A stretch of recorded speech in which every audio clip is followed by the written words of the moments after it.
Ni takriban mwezi mmoja sasa tangu tulipoanza kampeni za uchaguzi mkuu wa mwaka 2025, uchaguzi ambao una mengi kwa hakika una mengi na mengi yanaendelea katika kampeni za vyama mbalimbali vya siasa.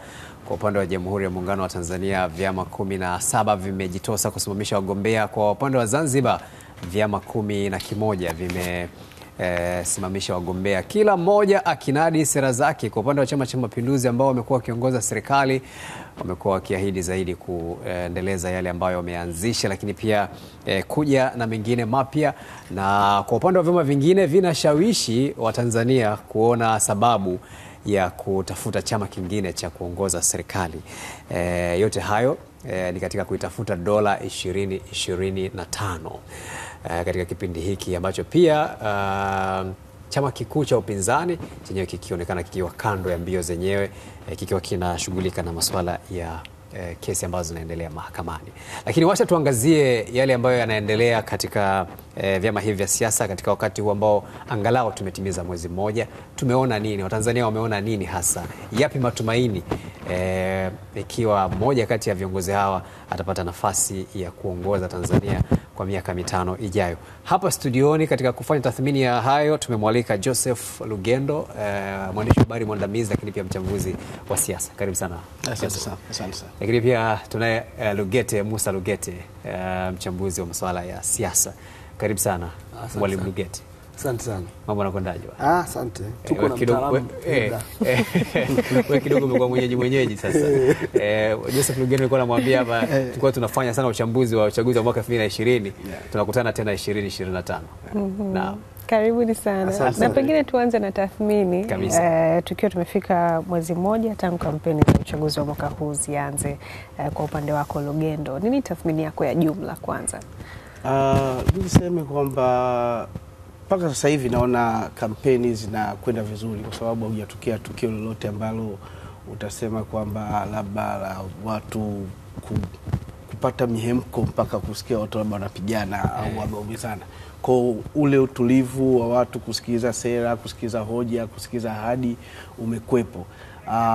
Kwa hiyo na ukiona hoja zile zinazozungumzwa ziko zinazogusa wananchi moja kwa moja, ziko ambazo zinatokana na mambo ambayo tayari yamekushapita na mambo ambayo yanaendelea. Hiyo ni moja.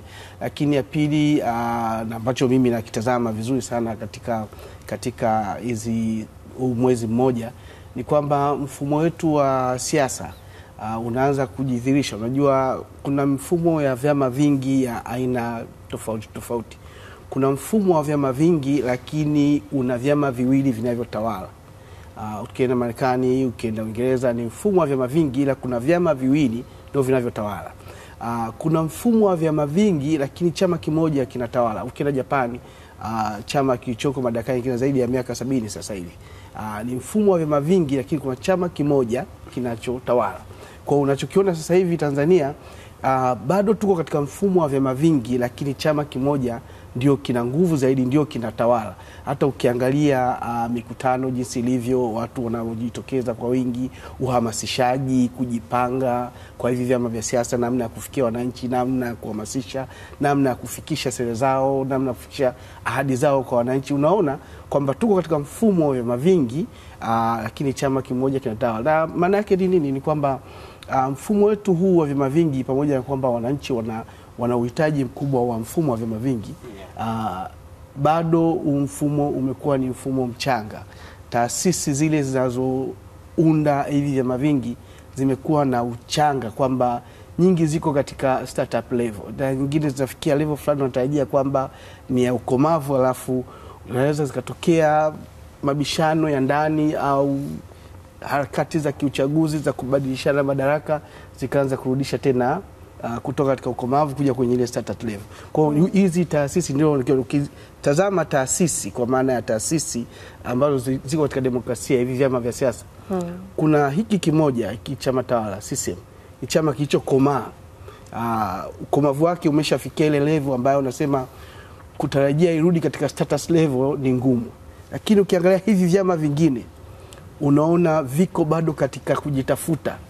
na hivyo hata kufikisha hoja zao, ahadi zao, namna ambavyo wanahamasisha watu, namna wanavyokusanya watu, inakuwa unaona kabisa ni namna ambayo iko katika vyama vile vya awali vya msingi, wanajitahidi kukua. Hiyo ndio ambayo tafsiri nzima ambayo naweza ningetazama ya mfumo wetu wa vyama vya siasa imeonekana vizuri katika hizi kampeni. Sasa Lugete, tunashuhudia katika kipindi hiki hoja mbalimbali zikitolewa, sera mbalimbali zikitolewa. Ni zipi kwa tathmini yako ambazo unaona zimeleta mashiko, zimewashika Watanzania mpaka hivi sasa? Zipo nyingi. Mgombea wa chama cha Makini Costa Kibonde amesisitiza ubora wa elimu yetu. Hiyo ina nguvu, ni hoja yenye nguvu kwamba kama atapata madaraka ataifanya elimu yetu kuwa shindani kitaifa na kimataifa. Lakini atakuja na mipango mkakati ya kuongeza nishati, kwa sababu ukiangalia sasa hivi jumla ya megawati za umeme tulizonazo ni chini ya 5,000. Na ukiangalia dira ya maendeleo ya Tanzania tuliyozinduliwa hivi karibuni ya 25 mpaka 30 nasema mpaka kufika 2050 tunapaswa kuingia kwenye uchumi wa dola trilioni 1. Na ukiangalia dunia nzima, nchi ambazo zina uchumi wa dola trilioni 1 ni nchi 19 tu duniani. Na katika hizo nchi 19, nchi yenye umeme mdogo ni Korea Kusini, ina megawati za umeme 50,000.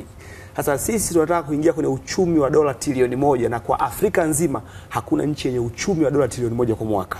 Nchi zenye uchumi mkubwa wa Afrika ni Nigeria, Afrika Kusini, tunakuja Egypt, zinakuja Morocco, Angola na nchi zingine. Kwa sisi tuko chini. Kwa hiyo tunafanyaje ili kuwa na uchumi mkubwa wa kufika dola trilioni 1?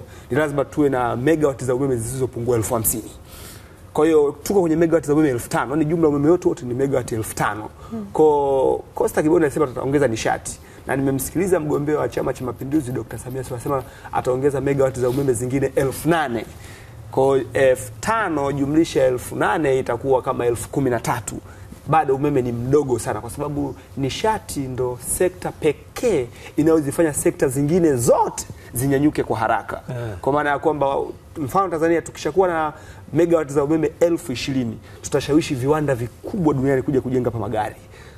Tutashawishi maendeleo ya afya, sekta zote zitakuwa kwa sababu ya nishati. Kuna makampuni makubwa kutoka Ujerumani, kutoka Marekani yanashindwa kuja kuwekeza kwenye uzalishaji wa vifaa vya umeme kwa sababu ya nishati tulionayo haitoshi. Na hata wafanyabiashara wetu wakubwa wamekuwa wakilalamikia serikali kwamba umeme ni mdogo kwenda kwenye uzalishaji wao. Kwa hiyo wanahitaji umeme wa kutosha, na tuko kwenye dunia ya ushindani mkubwa wa kiuchumi. Moja kati ya kitu ambacho ni muhimu serikali kuwekeza itakayochaguliwa baada ya Oktoba 29 ni kuwa na nishati ya umeme wa uhakika. Ninatakiwa shirika letu la umeme TANESCO walau lifanya anniversary ya mwaka mmoja kutoka katika umeme Tanzania. Mimi ningependa kuiona siku moja TANESCO inaadhimisha kwamba kwa mwaka huu 2030 2031 tuanze na mwezi kwanza kaka. Tuadhimishe mwaka mmoja. Mwaka 2015 baba yangu mdogo alikuwa Japani, akasema aliona sherehe Japani. Shirika la umeme Japani wanasherehekea miaka 17 bila umeme katika. Yaani ilitokea masaa matatu, alafu kulitokea kama tetemeko sijui nini, ulikatika masaa matatu alafu ukarudi. Waziri akajiuzuru, waziri wa nishati. Masaa matatu, ni jiji moja la Tokyo na Kyoto ndio umeme ulikatika, Tokyo na Kyoto, akajiuzuru. Na sisi tunataka TANESCO yetu isherekee kuanzia Januari mpaka Desemba bila umeme katika nchi nzima. Tuone mafanikio yetu ambayo tunaweza tukajivunia kama Watanzania. Kwa hiyo maeneo mengine nimeona ni afya. Alisema mgombea wa CCM kwamba maiti hazitazuiliwa. Alisema kwamba kutakuwa kuna matibabu bure kwa magonjwa yasiyoambukiza na magonjwa sugu kama sukari, saratani, figo, lakini atatoa huduma bure, bima ya afya bure kwa wanawake, wazee na walemavu. Kitu kingine ambacho nimekiona ni chama cha TLP, mgombea wake amesema wafanyakazi watapata stahiki kwa 150%. Sasa jua pesa atazitoa wapi? Lakini nimeona Doyo Hassan Doyo anasema atapunguza matumizi ya serikali na mishahara ya wabunge. Sijajua kama hao wabunge watamkubalia au itakuwaje. Amesema mshahara wa mbunge utakuwa milioni 1 na atapunguza magari ya serikali yale makubwa, watu wasikimbilie kwenye ubunge. Na kuna baadhi ya wagombea hoja zao zinaonekana kama kuchekesha hivi ili kuwavutia wapiga kura. Baadhi yake tumeona mmoja akisema kwamba atajenga bwawa la Mamba mgombea wa AAFP bwana Kinje Kingunge Ngombari Mwikunje anasema atajenga bwawa. Kinje wewe ni ndugu yake. Anasema atajenga bwawa la Mamba ili mafisadi wote awatupe mle watafunwe. Huyo hapo. Huyo hapo anavaa kama wale makomando wanani wa Venezuela wale wanaokaa msituni. Hiyo ni mavazi ya gorilla units za kule Amerika Kusini wanavaaga hivyo wale wapiganaji wale. Sasa kabisa yako mengi ambayo yanaendelea, lakini hoja ya msingi ambayo inakuja hapa Lugendo ni kwamba haya ni mambo ambayo ukitazama na uhalisia wa maisha wa Tanzania ni mambo ambayo yanashika, yana reflect mahitaji ya wananchi. Hakika kuna mambo ukiangalia ni na wananchi watakuwa wayasikilize na wayatathmini na vingine hivi vimefanyika hata katika nchi za wenzetu. Ametoa hapa mfano mmoja mzuri sana wa nishati. Labda ni kuwekea katika ufafanuzi huu kwamba hizi nchi kama Korea Kusini hazina ardhi ya rutuba, hawana madini, hawana vivutio vya utalii. Hizi fursa ambazo sisi tunasema tunazo kutokana na rasilimali asili. Wao walichokifanya, wanasema baada ya kutafakari sana, waliamua kuwekeza kwenye rasilimali watu. Uwe na rasilimali watu ambayo inaweza kushindana duniani. Alafu wakawekeza kwenye nishati ya umeme. Alafu wakatengeneza mazingira mazuri ya kuvutia uwekezaji. Umeona? Sasa Tanzania sasa hivi umeme wetu haujafika megawati 5,000, ni 4,000 na kitu. Japo ukiangalia tangu uhuru mpaka serikali hii ilipoingia madarakani 2021 tulikuwa na megawati 1,600 tu. Uwezi ukazungumzia maendeleo ya kiuchumi ya ujenzi wa viwanda una megawati 1,600, ni kujidanganya. Kwa hiyo utaona pia haya maendeleo hii nyongeza ya umeme hii kwenda kwenye megawati hizi 4,000 pamoja ya matumizi ya gesi kwenye viwanda yameleta vivutio vingi sana vya viwanda. Nakumbuka nadhani kwenye ripoti moja ya TIC ya mwaka huu kuna miezi 3 ambapo walisajili miradi ya viwanda kama miradi 100 hivi. Mpaka wanasema kwamba ilikuwa ni kama wastani wa kiwanda kimoja kila siku. Kwa sababu katika miezi 3 siku 90 wana viwanda 100 na ambavyo vimesajiliwa vinakwenda kuanzishwa chini. Nini kimesababisha hiyo kuonekana kwa jambo hili? Ni kuwepo kwa huo umeme. Lakini sasa umeme wenyewe bado ni mdogo. Rais Samia Suluhu Hassan, mgombea wa Chama cha Mapinduzi, anaahidi kwamba atapeleka umeme megawati 8,000. Hicho ni moja ya kipimo kizuri kama kweli tunazingatia kwenda kujenga uchumi mzuri. Lazima tuwe na umeme wa kutosha. Lakini 2, elimu. Hivi karibuni kumefanyika mabadiliko ya sera ya elimu na mitaala pia imebadilika. Utaona kwamba msisitizo unawekwa katika masomo ya sayansi, msisitizo unawekwa katika masomo ya ufundi, msisitizo unawekwa katika somo la biashara. Huko tunapokwenda wanasema kuanzia form 1 kuendelea lazima somo la biashara liwe somo la lazima. Na nia ni kumfanya huyu mwanafunzi anapotoka kidato cha 4 awe na ujuzi unaomwezesha kuweza kujiajiri na awe na uwezo pia wa kuajiri wenzake na pia awe na uwezo wa kuajirika. Hiyo ni moja ya mbinu katika ile wanasema kujenga rasilimali watu iwe competitive duniani, kwa sababu unapomvutia mwekezaji aje kuwekeza nchini kwako anahitaji rasilimali watu ambayo ataweza kuitumia kuweza kumfikishia kumzalishia kile ambacho anakitaka. Sasa sio anakuja alafu rasilimali watu hakuna, anakwenda kuitafuta katika nchi nyingine. Wachina hizi nchi za Asia hizi zote walichofanya ni hicho. Hivi vitu vitatu hivi. Sisi tulikuwa tunazungumzia masuala ya siasa bora, siasa safi na utawala bora. Lakini ukienda kwa wenzetu wameweka umeme, wakahakikisha kuna rasilimali watu iko bora kabisa. Na wameinvest, ni uwekezaji mkubwa katika rasilimali watu. Lakini baada ya hapo wamewekeza vizuri sana katika kutengeneza mazingira mazuri ya kuvutia wachezaji. Sasa Joseph Lugendo, tarejea kwa hapo kuendelea. Tuwape nafasi pia wadhamini wetu kwenye matangazo studio, kisha tutaendelea. Tunaye hapa Joseph Lugendo pamoja na Lugete. Tumerejea tena na tunaendelea na tathmini yetu kuhusu mwezi mmoja wa kampeni Tanzania kwenye uchaguzi mkuu 2025. Tunaye Joseph Lugendo, mwandishi wa habari mwandamizi na mchambuzi wa siasa, na hali kadhalika Lugete ambaye pia ni mchambuzi wa siasa. Lugendo, ulikuwa unazungumza pale kuhusiana na masuala ya uwekezaji na vitu ambavyo wenzetu wanavizingatia zaidi. Nilikuwa nataka kusema kwamba moja ya mambo ambayo tunayahitaji, haya mambo matatu ambayo tunayahitaji, vyama hivi vya siasa vinapaswa kueleza, maana huo ndio ukweli, ndio uhalisia. Unataka kujenga uchumi mkubwa, lazima uvutie uwekezaji. Sisi hatuna fedha nyingi hivyo atakuweza, na hata ukiangalia matajiri au watu wenye fedha ndani ya nchi wenye uwezo wa kufanya uwekezaji mkubwa massive kiasi hicho hatuna. Huko duniani hizi nchi zote, hasa hizi nchi ambazo zinaendelea, zinapambana kukamata wale wawekezaji, kwa sababu kuna watu wana fedha za ziada ambao wanatafuta mahali pa kuwekeza ili wapate faida. Ni nchi zilizoendelea ni watu ambao wana pesa nyingi sana. Unazungumzia kwa mfano, unaona kama uwekezaji huu ambao nilikuwa nazungumza wa Lindi LNG, dola bilioni 41 plus, zaidi ya shilingi trilioni 90. Shilingi trilioni 90 ndio makusanyo ya kodi ya serikali wote ya awamu ya 5 kwa miaka 6. Miaka yote 6 serikali ya awamu ya 5 imekusanya shilingi trilioni 90. Ndio wawekezaji kama wawili watatu wanaokwenda kuziwekeza pale Lindi. Shilingi trilioni 90. Yes. You can imagine kwamba huo ni uwekezaji unatoka nje kuja pale Lindi. Sasa kama tutafanikiwa kujenga miundombinu mizuri ya nishati, na kama hivi nimeona kuna ilani ya Chama cha Mapinduzi nasema watajenga zile kongani zile za viwanda kila wilaya. Kama tutafanikiwa, basi unaweza kuzungumzia hizo shilingi trilioni 90 hata kwa mwaka zimepatikana kwenda huu mradi wa LNG umechukua karibu miaka 10 unajadiliwa namna ya kuwekeza tu hizo shilingi trilioni 90. Lakini ukitaka kujua ukubwa wa fedha zilizoko nje ambazo zinaweza zikaja ndani na tukajenga uchumi wetu vizuri, angalia sisi makusanyo yetu miaka 6 ya kodi ni shilingi trilioni 90.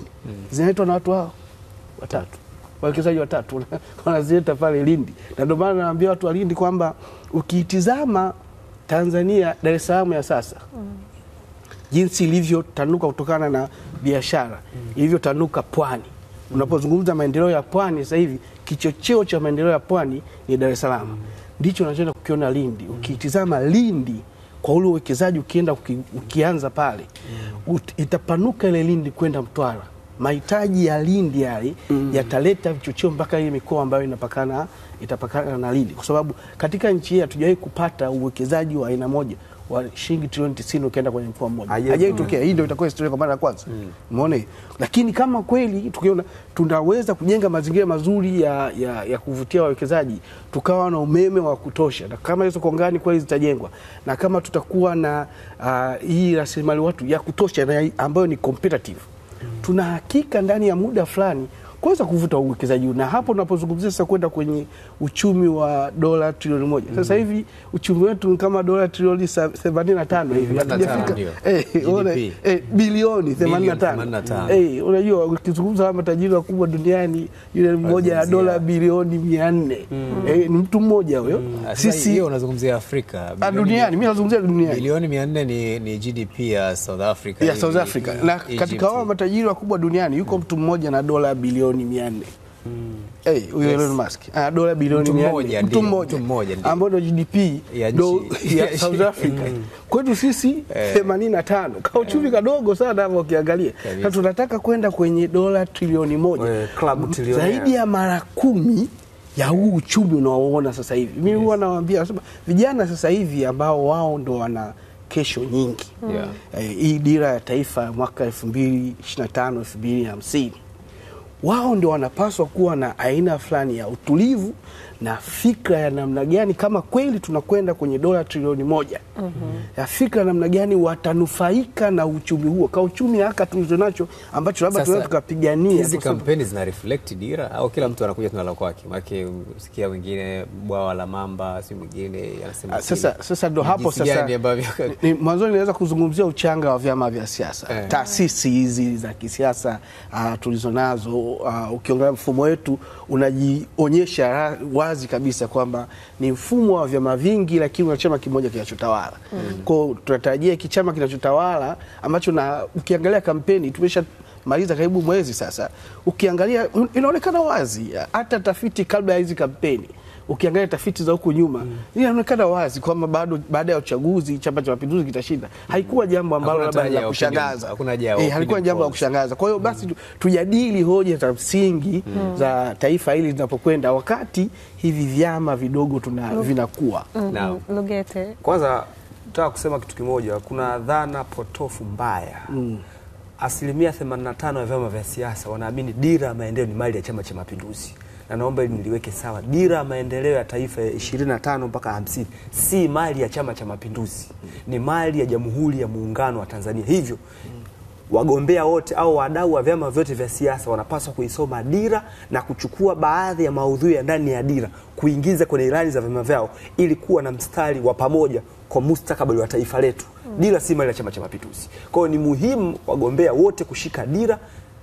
Na wakati wa China watengeneza ile Chinese Dream ya miaka 100 ya ndoto ya Mao Zedong kutoka 1949 baada ya mapinduzi ya China mpaka 2049 China ilikuwa imetimiza miaka 100 ya mapinduzi. Mao aliwaambia kwamba ndugu zangu wa China, adui yetu ni mmoja. Watu wakamshangaa, tunatembea peku, hatuna viatu, adui yetu ni Marekani. Na aliwaambia msemo mmoja wa Kichina kwa Kiingereza, sema deceive the heaven to cross the ocean. Ukitaka kuitawala dunia sahau kuhusu mbinguni. Deceive the heaven to cross the ocean, to cross the ocean to dominate the world, kwa sababu dunia imezungukwa na maji. Wanasema to cross the ocean, yani kutawala dunia ni to cross the ocean. Kwamba deceive the heaven, forget about God. Ili ukitaka kuitawala dunia sahau kuhusu Mungu. Mao ndo aliwaambia China. Bwana mambo ya kusikia kwenda kwenye ibada asema ukitaka, unajua Mao alivunja makanisa kule China yalikuwa yamejengwa na Wareno. Unakumbuka kuna makanisa yalijengwa na Wareno kule China kule. Taasisi zetu za dini utagombana nazo sasa hivi kusema sahau kuhusu Mungu. Sisi tuna tamaduni zetu. Kwa hiyo sasa Mao alikuwa anawaambia adui yetu ni Marekani, ila wa China hawakumuelewa. Baada ya kufa Mao akaja Deng Xiaoping akachukua wa China zaidi ya 10,000 akawapeleka Marekani kusoma sayansi na teknolojia, na akawaambia Deng, Mchina yote atakayebaki Marekani na kuja kumfuata huko kumla kichwa. Walivyorudi ndo Deng Xiaoping akaja na kitu inaitwa market economy, ndo China ikaanza kufunguka kwenye uchumi wa masoko, na China sasa hivi inaogopeka, inatisha vibaya sana. Hata kwenye hii dira ya taifa sasa hivi kulitolewa wazo la kutafuta vijana, wako vijana wenye uwezo mzuri wa kiakili. Na wanafanya mtihani, wanapata matokeo mazuri, na unawaona kabisa wale vijana wale wachukuliwe, wapelekwe kwenye vyuo vikubwa vya kimataifa vyenye ushindani. Anasema shida wakishafika kule hawataki kurudi mkuu. Sasa hiyo ndio hapo mazingira mazuri. Lazima utengeneze mazingira. Kweli yule mtu ukishampeleka kule yule mtu anageuka, ni tunasema ni mwanadamu wa kimataifa. Programu za kwa makubaliano kwamba yako makubaliano kwanza ya serikali. Unajua hiyo wala sio mpya. Ilifanyika hata wakati wa awamu ya kwanza. Kuna vijana walipelekwa shule na walipewa mikataba ya serikali kwamba ukimaliza ukirudi lazima utumikie serikali kwa muda fulani. Mwalimu Nyerere alifanya hivyo, lakini wengi kuna kubwa sana watu sasa changamoto ndio hiyo, lazima uwawekee. Yule anakuwa ni mwanadamu wa kimataifa. Umeona hiyo? Yaani anapotoka baada ya kumaliza elimu yake ni mtu ambaye anashindana kimataifa. Sasa sio anakuja hapo na unaminyia fursa zake kwa kigezo cha uzalendo, alafu akiangalia yeye akivuka tu boda fursa zake ni nyingi na ni kubwa. Sasa lazima tukubaliane na hiyo hali kwamba huyu mtu uwezo wake wa akili ni mkubwa, ni kati ya watu wachache wenye uwezo mkubwa wa akili, na sisi tumeingia gharama kwenda kumfundisha katika hizi nchi za watu kwenye vyuo bora duniani. Tumemleta atusaidie kutoka hapa kwenda pale. Na ukiangalia hadhi yake kimataifa ni ipi, tumpe hiyo hadhi ya kimataifa. Kwani wewe leo ukiugua, ukienda hospitalini unapata huduma ambayo si ndio utaipata huko nje? Leo tuna utalii wa afya hapa. Si ndio? Tumechukua vifaa tumenunua vifaa vingi sana vya afya viko hapa ambao tumevitoa nje. Na tunajitibu sisi. Sasa kama wewe unatibiwa na kifaa ambacho hatujakitengeneza na tumekitoa huko Ulaya tuje hapa ili tupate afya bora, kwa nini huyu mtu ambaye umempeleka shule kwa gharama na kwa sababu mojawapo ya kumgharamia kwenda shule ni uwezo wake wa akili, amerudi ile fursa ambayo ni standard yake ya kimataifa na mnyima? Ukimjima ataondoka, tunakiondoka hatuwezi kusogea. Sio kama unamnyima kuta haipo, labda uwezo wa kumlipa una. Mimi kwa sasa hivi sitaki kuamini katika uwezo wa kulipa. Hapana, naamini uwezo wa kulipa hatuko huko. Hatuko mwaka 73. Tumeshaama. Ngoja nikwambie, nikupe mfano mmoja mzuri. tunazungumzia kwamba mapato ya serikali, ukiangalia awamu ya kwanza ilitengeneza mapato ya kodi ilikuwa trilioni kama 8 tu. Awamu ya tatu tangu TRA ilipoanzishwa kipindi cha Mkapa kama trilioni 8. Awamu ile ya 4 ni kama trilioni 58. Awamu ya 5 trilioni 90. Awamu hii ndani ya muda mfupi trilioni 120. Ukichukua mapato yao ya kodi. Unataka kujiambia kwamba tunashindwa kuwalipa watu ambao tumewagharamia? Lugendo, kama tuna vijana wengi mtaani huko ambao tumewasomesha hapa ndani na tumeshindwa kuwaajiri, vipi itakuwaje kwa hawa ambao watakuwa wanahitaji kulipa madola? Nataka kutumia mfano aliozungumza mwenzangu hapa, kilichofanyika China. Alichukua vijana alioona ni exceptional 100, akawapeleka kwenye vyuo bora. Vile vyuo ni gharama yake ni kubwa, wakaenda kuwagharamia kule, wakawarudisha, wakaweka pale kwao, labda kwenye taasisi yao ya mipango. Tuonyesheni njia ni ipi. Sasa sio wote kwamba ambao kwa sababu tu umemaliza degree basi utakuwa una exceptional mind. Tukubaliane hiki kitu. Tusipokubaliana basi tutaendelea kushindana katika vitu ambavyo kuna viwango. Sasa hivi kwa mfano tunakwenda kwenye AI, data engineering. Tunakwenda huko, dunia imeshahama. Lazima tutafute watu ambao hawa vijana ambao unaona wana exceptional mind. Wapo na kwenye mtihani yetu tunawapata. Tuwapeleke kwenye vyuo ambavyo ni bora. Sio upeleke kwa sababu ni Lugendo na ni mwanangu au mtoto wa shangazi yangu. Hapana. Mtihani amefaulu, ameonyesha uwezo wake ni tofauti. Basi serikali iwe na fungu, na hiyo iko katika ule mkakati wa dira ya taifa. Kuna fungu linatolewa linampeleka katika vyuo bora, na akija aaminiwe atutoe kutoka hatua moja kwenda hatua nyingine. Ndio wale wanaotunga mipango yetu na kuonyesha tunakwenda wapi. Hii iko katika dira ya taifa. Sasa tunapozungumza vitu vya mnai katika vyama vya siasa, mnapoenda kushindana kujaribu kuhamasisha kupata kura nyingi, lazima tuzungumze, tuikae ndani ya mstari. Katika wakati huu ambapo kampeni zinaendelea, ziko bara na hata kule Zanzibar, na kwa upande wako Lugete, kwa tunakamilisha nini tathmini yako Zanzibar, hasa wakati huu ambapo kwa mara ya kwanza tunashuhudia zikiendelea bila Maalim Seif? Unajua Zanzibar nimeenda sana na rafiki yangu mmoja anafanya kazi DW samani, anaitwa Mohamed Helef. Alikuwa ananiambia Maalim Seif Sharif Hamadi alikuwa akipewa jina kwamba anaitwa Mula wa Pemba. Unawahi kumsikia Mula Omar Mohamed wa Afghanistan?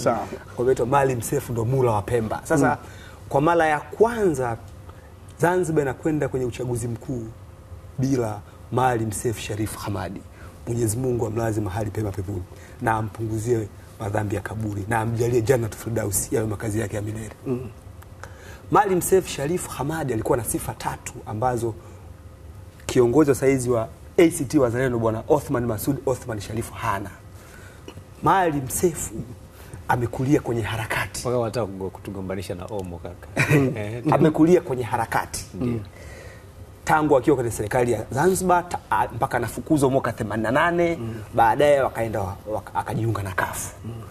Maalim Seif alikuwa ni kipenzi cha Wazanzibari tangu akiwa chuo kikuu cha Dar es Salaam alivyotoa ile program maalum. Mzee wangu Lugendo anafahamu, kwenye moja kati ya mkataba wa muungano kila mwaka kuna watu kutoka Zanzibar serikali inawaleta kuja kusoma chuo kikuu cha Dar es Salaam na vyuo vingine vikubwa. Nadhani unafahamu hiyo program. Sasa Maalim Seif alikuwa ni moja kati ya wanufaika wa programu ya mwanzo ya vijana waliotoka Zanzibar kuja kusoma chuo kikuu cha Dar es Salaam siasa. Na unajua Maalim Seif ni mwanafunzi wa Mwalimu Nyerere. Mmoja ya makada aliopendwa sana na Mwalimu Nyerere ya Chama cha Mapinduzi. Sasa alipoletwa ni mmoja wa watu ambao Mwalimu Nyerere amewapigia kampeni ndani ya halmashauri kuu ya Chama cha Mapinduzi. Ndio. Kwa hiyo yani unapozungumzia Maalim Seif ni kijana ambaye baadaye alikuja kuwa jabali la siasa ndani ya Zanzibar, ambaye alianza kufundishwa siasa ndani ya Chama cha Mapinduzi.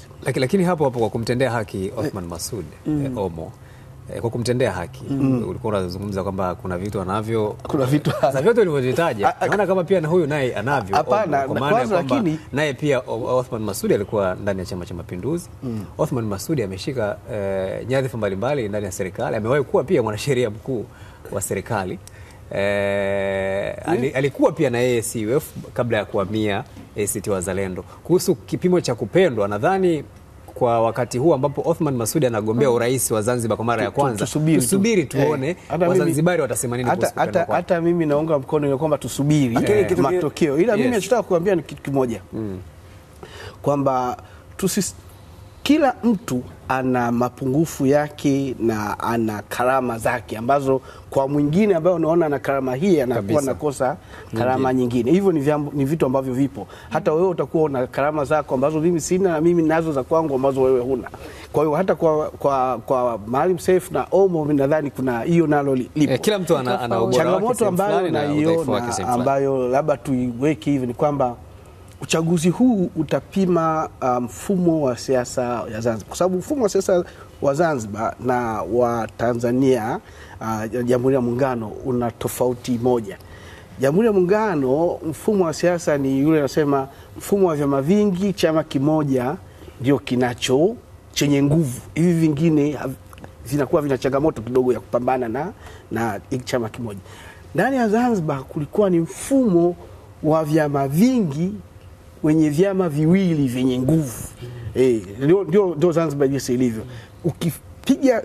Ukichukua zile chaguzi zilizopita Zanzibar, utaona siku zote matokeo yana mshindi mwembamba sana kati ya hivi vyama viwili. Alafu hivi vyama vingine si kwamba vipo vyama vingine, lakini huvioni vikitokea pale. Kwa hiyo huo ni mfumo wa vyama vingi wenye vyama viwili vikubwa. Sasa kwa sababu kulikuwa na hiyo kwamba moja ya nguvu kubwa hiki chama cha pili, hiki chama cha upinzani, alikuwa ni Maalim Seif. Huu mfumo sasa hivi uko katika majaribio. Ni jaribio kubwa la mfumo. Huu mfumo wa vyama viwili vikubwa ndani ya vyama vingi Zanzibar utastendi kuwepo bila Maalim Seif. Uchaguzi huu ndio utatuambia. Hiyo ndio ambayo mimi nadhani ungeliweka kwa huku kwa Jamhuri ya Muungano wa Tanzania. Ukiangalia kwa kweli, hata ukitafuta tafiti zote, uchaguzi ambao umewahi kuwa na mshike mkubwa kuonyesha kwamba kuna chama fulani kinajaribu kuonyesha nguvu ni ule wa 95 ambapo na 2015. Na ukiangalia hata zile kura unaziona zilivyo. Zilipanda hazijafika 40, zilifika 40, lakini zilipanda. Na kote huko utaangalia, akisema ile mwenyewe asema sasa sijui niseme mawazo yake bado yanaishi. Kote unaona alitoka mtu mwenye ushawishi mkubwa ndani ya Chama cha Mapinduzi akaenda kwenye chama cha upinzani. Sasa kabisa 95 katoka, alikuwa waziri wa mambo ya ndani, alikuwa na nguvu na ushawishi na naibu waziri mkuu. Akaenda kumalizia hapo Lugendo. Na huku 2015 alitoka waziri mkuu mstaafu. Akaenda. Kwa hiyo utaona sasa hivi ukiona hakuna mtu mwenye nguvu ya waziri ametoka ndani ya Chama cha Mapinduzi kwenda kwenye chama cha upinzani useme kuna huo. Ndio maana unaona siasa zimeegemea upande mmoja. Na tunashukuru sana. Tusubiri mwezi mwingine sasa wa kampeni. Tuone pengine tunasema mwezi wa lala salama. Tuone kama kutakuwa na mengine ambayo yatajiri. Lakini kwa hapa mwezi mmoja tumeona tulioyaona. Hilda. Lugete, tunakushukuru Lugendo, asante sana pia. Unaweza kutuishia, lakini tutakuwa na mijadala hii endelevu na tunakamilisha hivyo.